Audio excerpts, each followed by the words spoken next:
Hello.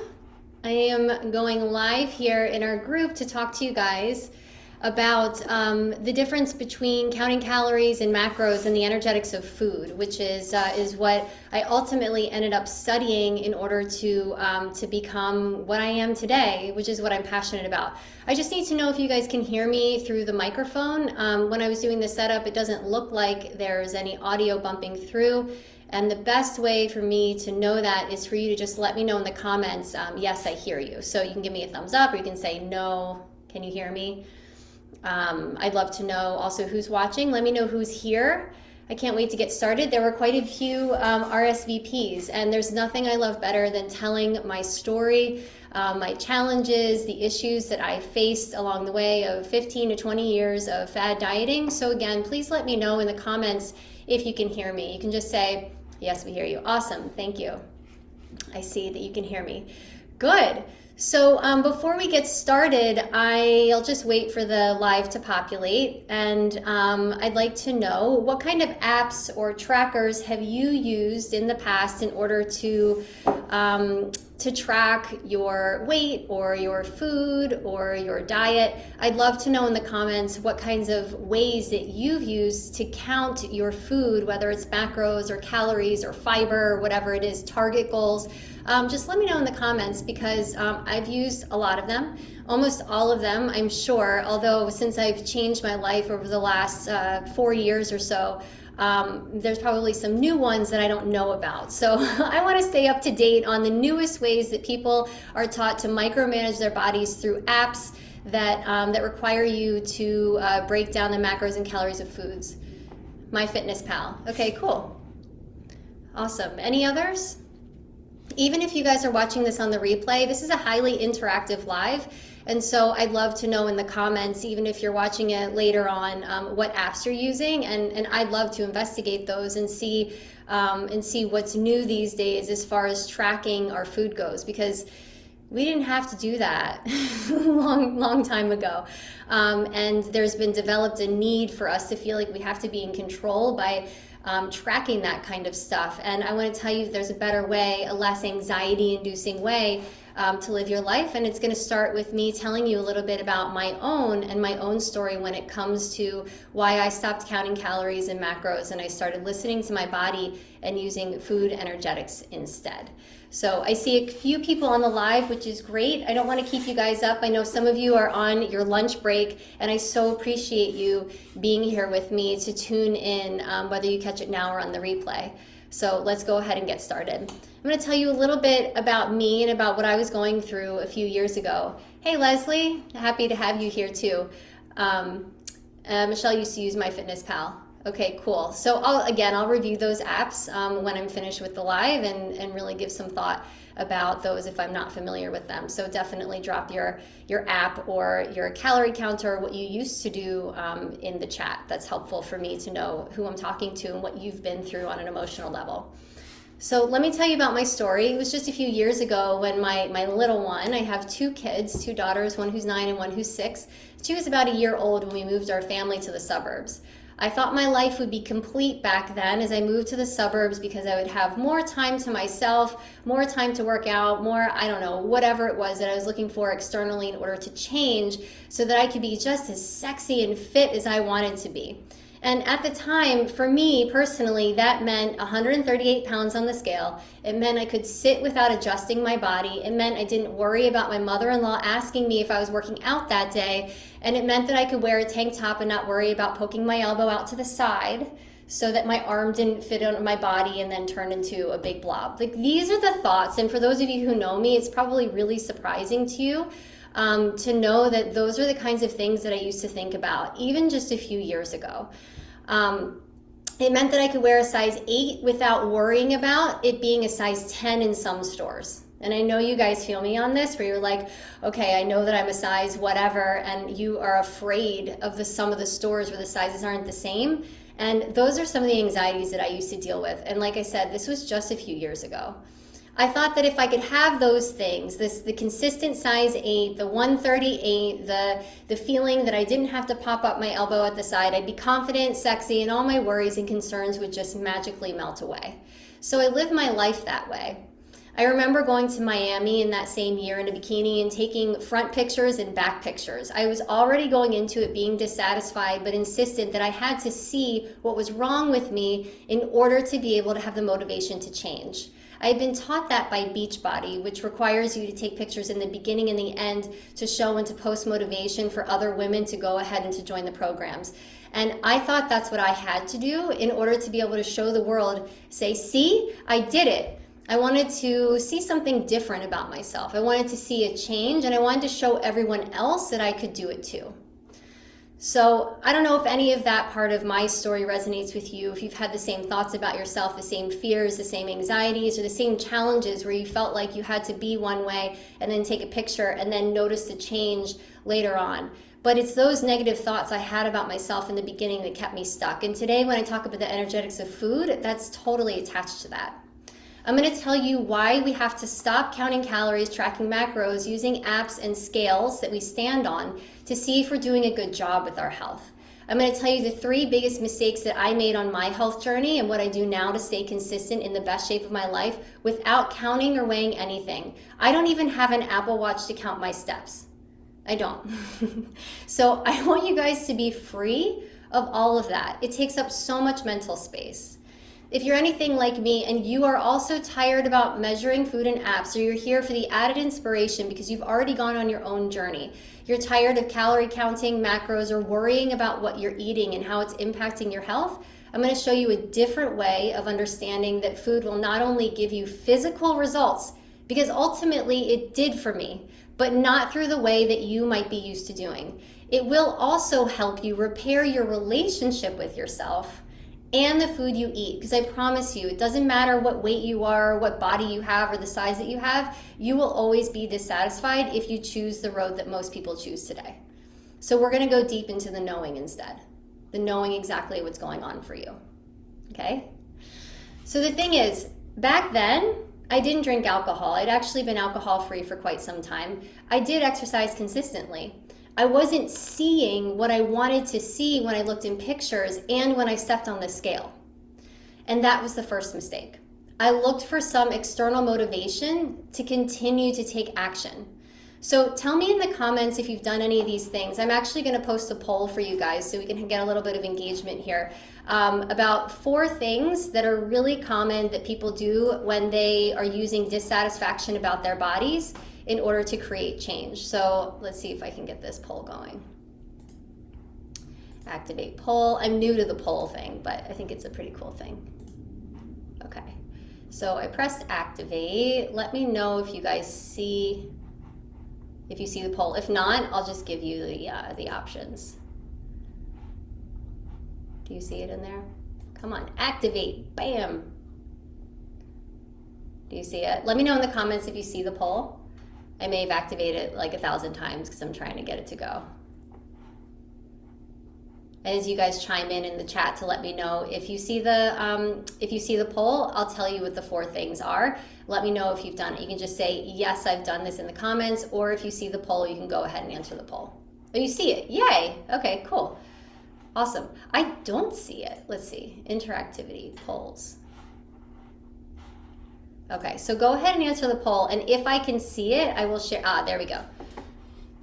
Okay, so go ahead and answer that. The 4 things are: delete a picture from your phone because you thought you were fat, looked in the mirror to see what part of yourself you want to change most, use someone else's body as inspiration to you, or used old photos of yourself to get back to the old you. These are the most common ways that women lean into dissatisfaction about their bodies in order to try to get themselves motivated for change. So if any of those are something that you've done before or you've felt before, let me know in the comments, because I have been through all of those. Let me know in the poll. If I can figure out how to see the results of the poll, then I will share them. Okay. So you're not alone if you've experienced any of those things. The reason is that we're surrounded by extreme examples of what health should look like, and bodies that are unique to the person that's inside of that body. We're fed images of women in before and after photos, and then we want to be proud of the same, looking like them. We think it's inspiring what people can do with their bodies, and we also want to be inspiring. But the problem is that leads to mistake number 2. External motivation drove me to look for external solutions instead of asking myself what are the problems or the issues that I have that need to be solved. The last diet that I was on was what I call Whole30 on steroids. Not only did I commit to 30 days of something, this is extremely limiting in our capacity to take consistent action, by the way. 30 days of anything or not committing to change in your life is super damaging and a really big problem with limiting beliefs for people. So in addition to the Whole30, I also added every single extreme rule from all my years of dieting to it and some new ones. So this is what I did. I did Whole30 while tracking calories using keto and intermittent fasting. So I put all of those together in a Franken diet to see what I could change about myself. Okay? Takes a lot of willpower, right? I mean, I threw it all in there. I was all like, yes, then I'll be happy, sexy suburban mom with all of the joy. All it takes is 30 days of not eating in the morning until a certain point, filling my body up with only fat, and adhering to Whole30 rules and tracking my calories. Boy, that is a lot of work. Has anyone ever done something like that? Diets in diets? They're hybrid plans to get the results that you want after all. If you have a hybrid plan that you've tried, I want to know in the comments what your hybrid plan was. It may be, I've done a combination of, I made up my own diet. It was called the Rainbow Diet. And I kid you not, like this is how much psychological warfare I played on myself. I was like, okay, Monday red, Tuesday orange, Wednesday blue. Seriously, like I really did this in college. I made this up. I made it up. I was like, I'm going to make up a diet and I'm going to stick to what? Like what? Really? Another one I did when I was in high school. I remember saying that I was only going to eat things that grew out of the ground, but I could justify it for anything. Leslie says 100%. Okay, Leslie, I'm glad you're with me. But like, I'm like, pretzels, they come from wheat. They come out of the ground. I'm going to eat those. And we're talking about high school, you guys. I was 16, 15 maybe even. Yeah, I think I was 15 years old. Making up something about let's only eat things that come from the earth. And like now we have the plant-based diet, but then everything that's labeled plant-based actually has additives and things that can really cause inflammation in our bodies. We've been taught to make rules to control ourselves. You don't need to be controlled, we just need to listen. Leslie says fasting, such small portions, and then gave 0 carbs and vegan and then protein, just a mess of dysfunction. Totally. Yes, it ends up being a mess of dysfunction, and we think that we can put all these rules on top of it in order to be able to get what we want. But here's the thing. I know it didn't work for you, Leslie, and I'm sure anybody else who's going to watch this live can agree that that didn't work for them. Otherwise, we wouldn't be curious about something else that I can offer you instead. And I want to tell you what happened for me with my Franken diet. Every night with my Whole30 on keto intermittent fasting plan, I went to bed with a horrible chest pain. It would start under my ribs and then radiate around my heart. It would literally take my breath away. I would lay in bed and think, this is it. I'm going to die of a heart attack. I wake up in the night sweating profusely. I was legit worried that I was going to die every night. And you know what occurred to me? That there was a problem with something I was doing in my diet or in my behavior. But you know what I did anyway? I kept doing it. I was in severe distress, emotionally, physically, and I continued down the road of doing it. I didn't throw my hands up and say, you know what, this isn't for me. I ultimately did just a few weeks later, but I remember telling myself it can't possibly be the diet because it's supposed to be healthy for me and all I want to do is lose weight. All that pain I was experiencing, all I wanted to do was prove it on the scale. That leads to mistake number 3. I thought real change was reflected in a number that was on the scale. And I'm sure that that's where you guys look for change too. And most women who come to me still want to look for that change. But I'm telling you, it doesn't work. And that's why we get stuck and sad in the fad thing. Okay? So I'm going to try to post another poll. And you guys can let me know if you've ever done the following.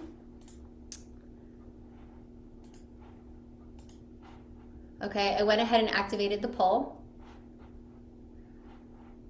And it's going to gather some results. So in the poll that I have for you now, if you're watching this on the replay, I want to know if you've weighed yourself in the morning and in the evening to see change. You've weighed yourself after a bowel movement to make sure it's not you just gaining weight. You've weighed yourself when you're feeling really great and it shows on the scale. And you've weighed yourself when you're feeling really bad to learn a lesson and to see if it shows on the scale. So those 4 ways that we try to prove to ourselves whether we are right or wrong about what we're doing says nothing about how we're in touch with our bodies and everything about what's happening on a scale only. That led me to continue to do something destructive and dysfunctional for my body that kept me in pain without addressing some root causes or the energetics of food, which I'll share with you in a moment about what can actually be helpful for me. So let's see. You guys can let me know in the comments, and I can look at the poll results in a few. So the big problem, right? We look for some number that we think is telling us if what we're doing is working. And what ends up happening is that it doesn't matter if what we see is satisfactory or not. The simple act of stepping on the scale for most of us ends in self-sabotage. If you like what you see, it ends in self-sabotage. If you don't like what you see, it ends in self-sabotage. No matter what, you're still filling a few minutes of your day with doing a completely useless behavior that starts with anxiety as you approach the scale. Oh God, I hope it's gonna happen for me, or oh God, I hope it's not gonna happen for me. Fear as you step on it, what's it gonna say, what's it gonna say? And then either relief or frustration, it's a toss-up after. All that build up for what? To see something that you want? Isn't life bigger than that and more important than that? Because after I stepped on that damn scale, a few weeks after my heart attack things, and I continued to have them, and I stepped on the scale without it budging, all those years ago, after putting myself through phantom heart attacks and night sweats, following a bunch of rules that had nothing to do with me and only how I thought I had to be in order to have the body of my dreams, I ran over my scale with a car. I said no more, and I said I'm done. I said I'm ready to listen. Stop the madness, this ends now, and life is too short. I'm going to tell you guys a big secret about when that was happening in my life, because it was a few years ago, but it was in the middle of something that that's really important for you guys to know, and I'm going to share that big secret in a second. What I want you to be ready to do now, knowing my story, is that, first of all, know that you're not alone, and I want you to understand how I do things differently now so I don't have to worry, stress, be anxious, concerned about the next thing I'm putting in my mouth, or ever step on the scale again. So if you want that, even if you're watching this on the replay, I just want you to let me know that you're ready in the comments. Okay? So here's the thing that I want you to think about. If you stop making body goals by comparing yourself to others or your former self, if you stop tracking everything by number and calculation, and you're able to trust what you did in any moment with food was working with you without using the scale, you'd go through the entire day not second guessing yourself, relieved of perpetual anxiety that plagues us when it comes to weight loss. The reason that we keep coming back to the old plans or the plans made up of other plans and hybrid plans and Whole30 on steroid plans is that we just want the solution, right? All we want is a solution to the way we feel about our bodies and to love ourselves once and for all. The truth is that those diets are not solutions. I did it for 15, 20 years. Thank you, Leslie. I see that. They're obsessions that keep us stuck. And women who come to see me want what I wanted. They still want to look in the mirror and see external results as soon as possible. They want a list of good and bad foods to eat. They want to weigh in to see if they're doing a good job. They think it's the solution to lose weight, just like I did, to have someone just hold them accountable. That's it. Just, hey, hold me accountable. I can't get it right. I can't seem to stick to my diet. Can you just coach me and hold me accountable, make sure I do what I'm supposed to do? And they think that's going to solve all their problems. And here's my big, awful, horrible secret that I want to share with you guys. And this is truth. I've actually never really shared this on the live before. So I'm going to share this with you. When I did my Whole30 on steroids, intermittent fasting, keto combination, I had just finished studying at the Institute for Integrative Nutrition. I was a certified integrative nutrition health coach, looking for a way to look like a coach that knew how to look fit.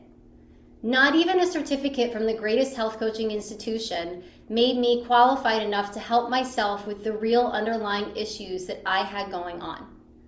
So when people are health coaches and someone reaches out and says, oh, I want a coach to hold me accountable to my word and the health ideals, not even all of those hours of studying and all of the work that I did and everything I knew about nutrition and what I thought I knew about whole foods helped me break out of that cycle. Not even that. So I want to make sure that when you reach out to help with somebody, that they have more for you than just some fancy degree that's on their wall. You should look for somebody that has all the life experience that you've been going through, all the issues that they can relate to you with, and can understand how to help you understand what's going on with your body and your food from where you feel, not just based in science. Because all those diets say they're based in science, and guess what? They're still messing with us in our heads.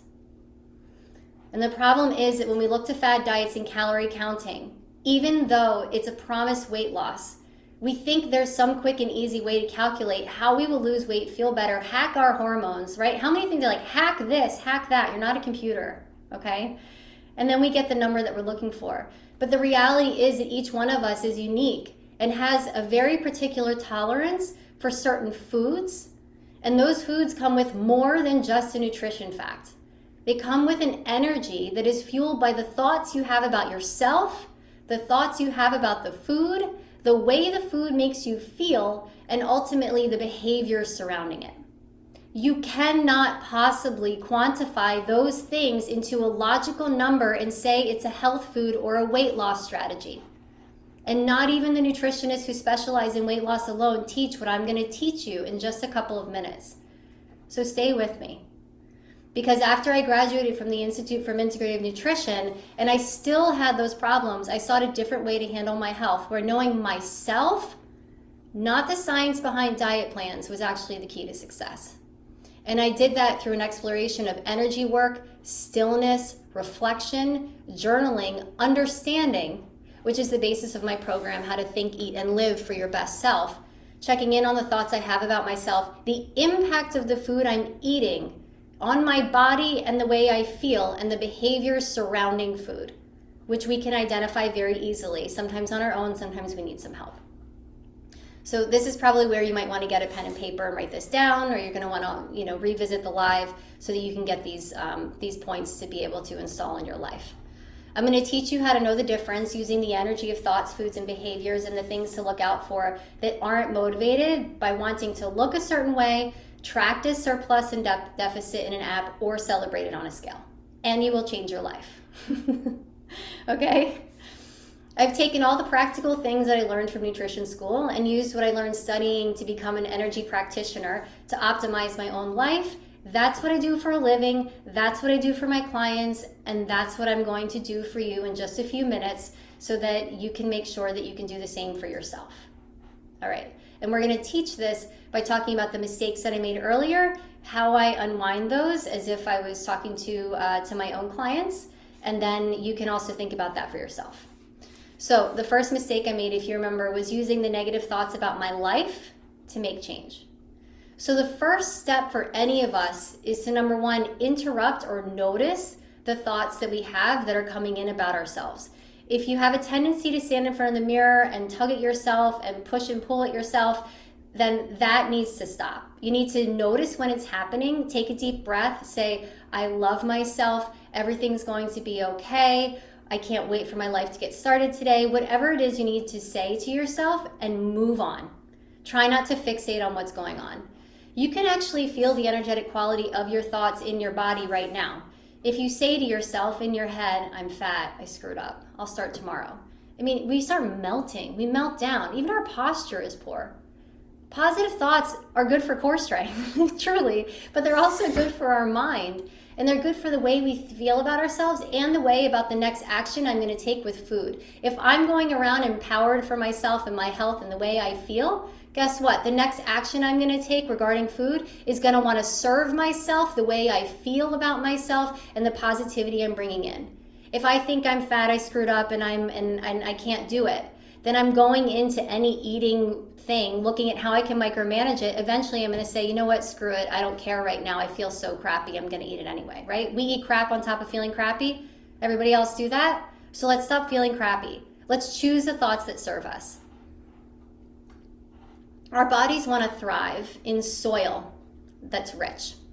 Your thoughts are the soil. If you infuse it with toxicity, your progress will eventually stop, just the way that I was describing. You'll wither, you'll think about what you're doing isn't working, and then you'll look for another quick fix. So simply noticing the thoughts coming in, getting rid of the things that cause you to think that way, and then replacing them with the way you want to think about yourself will change your relationship with yourself, but also with the way that you're bringing food in. Here's the second mistake, was adhering to a diet plan instead of my own intuition. Remember how the heart attack feelings I was having were so severe, and yet I was committed to this godforsaken plan that I came up with because of the first mistake, because of exterior motivation for change and negative thoughts fueling my desire to change. The negative thoughts led me to drastic choices, and that's where I ended up getting stuck. No wonder people stop dieting. It's painful, physically and emotionally. I want to give you a solution that is not painful but feels good all the time. And you know what was causing all of that pain? This is crazy. One of the most common health foods around was causing all of that pain. It wasn't even the fat that I was eating. It was almonds. Almonds, one of the most common health foods ever. Almond milk, almond meal, almond butter. It's the low carb nut, right? We rely on this thing all over the place. I developed a sensitivity to it from shoving it in my body so much in an effort to lose weight. I found that out through energy work, eventually through seeing my own energy practitioner. But you guys, if I had just written down the things that I was putting in my body, I would have seen that I had an abundance of almond in my diet. And what would it be like if I took that out and got relief? And the truth is, years ago, it's like 20 years ago when I started dealing with my own IBS, I was relying on soy products all of the time because I was vegan. This is a whole other story. This isn't even a part of my script. I'm just going off here. And my stepsister, I wasn't even into the health world. My stepsister said, well, you know, what if you took out soy? And I'm like, but that's the vegan protein. That's what I should be having. And I took it out and complete relief. We just have to listen, but we don't slow down enough to take a look at what's going on and empower ourselves to be detectives and be curious about the things we're putting in to a point where we go into these horrible pits of feeling terrible, not just about ourselves, but physically, mentally, emotionally. Back then, I got a colonoscopy, an endoscopy. I saw all these doctors. They said nothing's wrong with you, generalized IBS. Soy didn't come up in blood tests. Guess what? Today, I react to soy in energy work, and I know that about myself. When I eat it, I feel bad. I know that, so I don't have it. But we have to do the investigative work. I've developed an extensive list, actually, from over 60 case studies that I've compiled from clients that I've seen about what I call individual inflammatory foods. And they are usually the common foods that we end up attaching ourselves to as a part of a diet for weight loss. We develop sensitivities to it, and then our bodies just can't handle it anymore.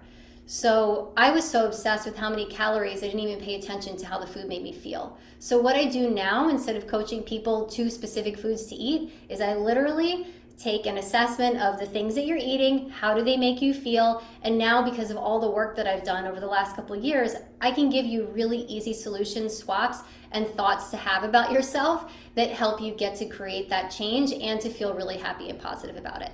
So the way foods make us feel, that's the energy talking. And if you're thinking about, oh, I don't know how foods make me feel, the things that you're looking for are you tired all the time? Are you moody? Did it make you bingy? Did it make you gassy? Did you get an energy crash? Were you anxious? Were you restless throughout the night? Did you get night sweats? These feelings before, during, or after we eat tell us stories about what's going on for us, and a lot of times it's food related. They shed light on how we can take better care of ourselves. Maybe it's more rest, maybe it's swapping out the food, maybe you do need to exercise more to get digestion going. But again, that's something that I support my clients with, is to be able to figure out which part of the puzzle is it that's causing these issues. But if you guys just slow your roll, don't look up an app to track, write it down. We have to be willing to slow down and just write down on a piece of paper, this is what I had today, this is how I felt. Okay, so these are the things that might be going on for me, what am I willing to shift and change?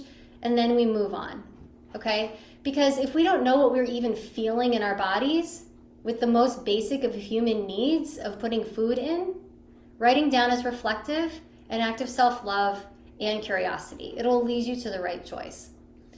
And then the third mistake was using the scale to see what changes that I was making, if they were working. So I step on the scale. If I didn't lose weight, then what I was eating wasn't working for me. If I did, then it was. I thought it was so obvious like that. But you don't need to do that. There are 5 things that you can assess weekly to see how your nutritional and lifestyle habits are actually working for you. 1 is your mood. How's my mood? The other is your digestion, so your gut health. The other is your focus. Do you have focus or scattered thoughts? The other is your energy levels, and the other is your conscious choices. I guarantee you, if those things are somewhere between a 9 and a 10 on the regular, your body is going to do the work for you. We adjust foods, supplementation, lifestyle factors, the thoughts we have about ourselves in order to enhance those basic things that we need for our bodies to thrive.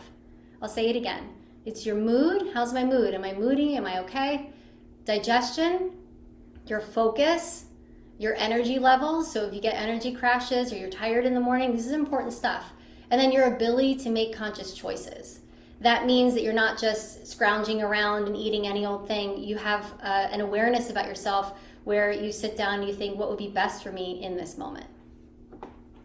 When I did my Whole30 keto intermittent fasting thing, all the fad, like healthiest things that we're supposed to do, I would have scored very low on all of these. My mood was terrible. My digestion was a radiating pain into my heart. My focus was on the discomfort in my body, and my choices weren't conscious. They were following a strict plan to hate myself. And it didn't work. Didn't work. And it's not going to work for anybody else. Even if it did work, how long would I be able to keep that up for? I had 30 days. Then what? Well, the rest of my life is waiting for me. So do you guys see how this is different? We can optimize the thoughts we have about ourselves, number 1, so we can key ourselves up to make choices that serve us. We can optimize the foods that we put in our body just by asking us how each of the foods makes us feel before and after and during we eat. And then the behaviors that you take towards feeling good, you ultimately come up with your own plan. And I'm not going to say it's easy, because it's not. But this is why I made it my job to help people do this. It's my superpower. So I help women identify their unique thoughts that get in the way, the foods that are causing them issues by evaluating what they're eating, and then the actions that they're taking or not taking that stand in their own way. I give them a framework to learn how to tune into all of that so that they can make small adjustments over a 12-week period and beyond to see what's working for them. I look at every single detail in everyone's journal, and I give direct feedback when something doesn't feel good to swap a food or change something around so the choices they make are always there for their highest good, for their intentions, for their best self, for the way they want to feel and the thoughts they want to have. I'm not just a hand-holding coach. I'm an investigator, and I teach you guys to do the same, to change your life and act from a place of empowerment, no longer from a place of fear. So this program isn't for everybody, but anybody who comes onto the lives, Leslie has a little, yes. Anybody who comes to the live, I do offer, even watches it on the replay, I do offer a special call. This empowerment call is a call with me where I ask you about your journey to health, and if I can help in any way, then I will. But if not, then you can always leave the call with valuable tips and all the feedback that I have to give you, which is specific to you based on a lot of the things that I've talked about on this live today to help you feel better in your life overall. So I'm going to go ahead and put this link in the chat. And if you want to get to know each other better, you just want to let me know what's going on for you, you want to stick this in the hopper, the best way to do that is through the empowerment call. And I'd love to hear from each and any of you who are a part of this group so that you can start to pave a way of empowered health for yourself that's a little different than maybe something that you've been used to in the past. And if you have any questions for me about my story, my journey, I'm always here. you guys can leave me questions in the comments. I'll hang out here for a moment and wait for the live to unpopulate, and then I'll drop off the call, but I can also answer questions even on the replay. While I wait for questions, let's see if I can bring up these. Oh no, that's me answering the poll.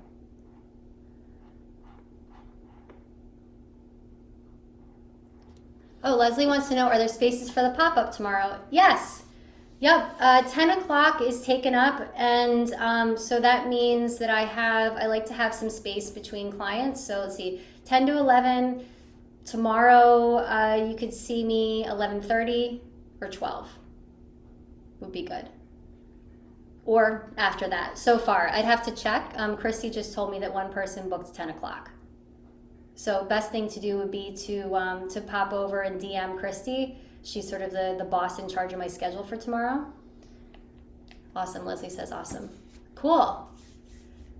You can message me, and then I can put you in touch with Christy. She has all the scheduling and the link to book. So why don't you, yeah, okay. So you'll message me and I'll put you in touch with her. Okay, awesome. Well, it's so good to have you guys here. I see somebody else popped on. Hope you guys can check it out on the replay. Do you have any other questions for me?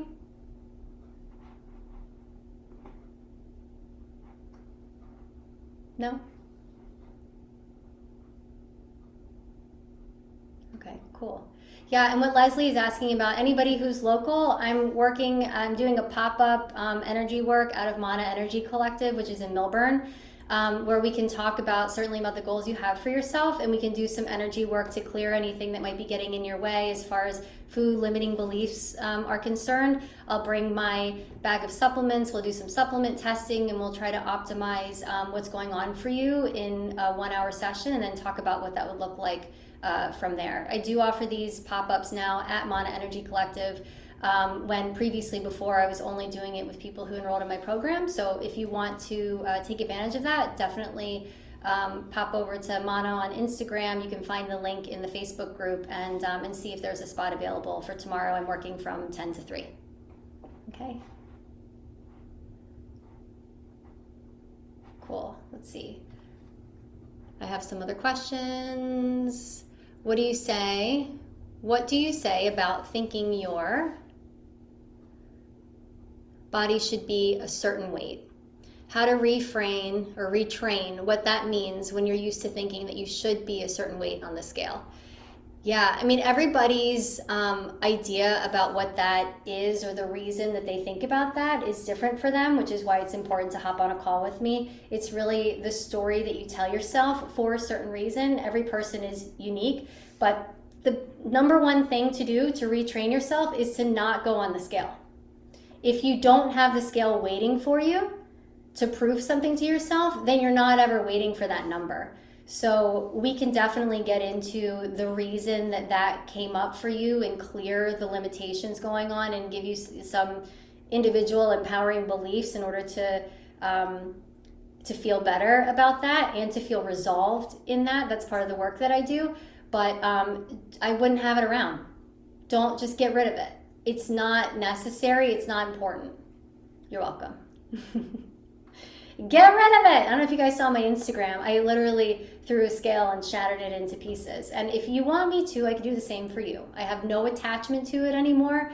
I'm good. I will say there are times you go to a gym or to my in-laws' house or something, scales there, I still get sweaty palms.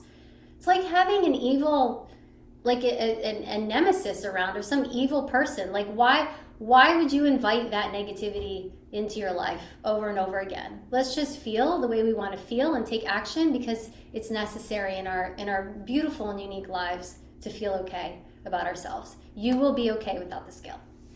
I promise you. Okay. Cool. I still see you guys on, so I'll wait for any other questions.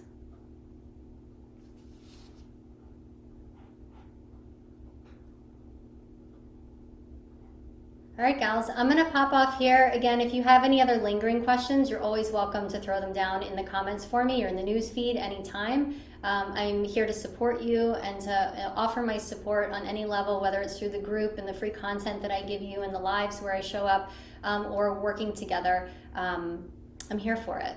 So let me know if you need my help. Have a great day.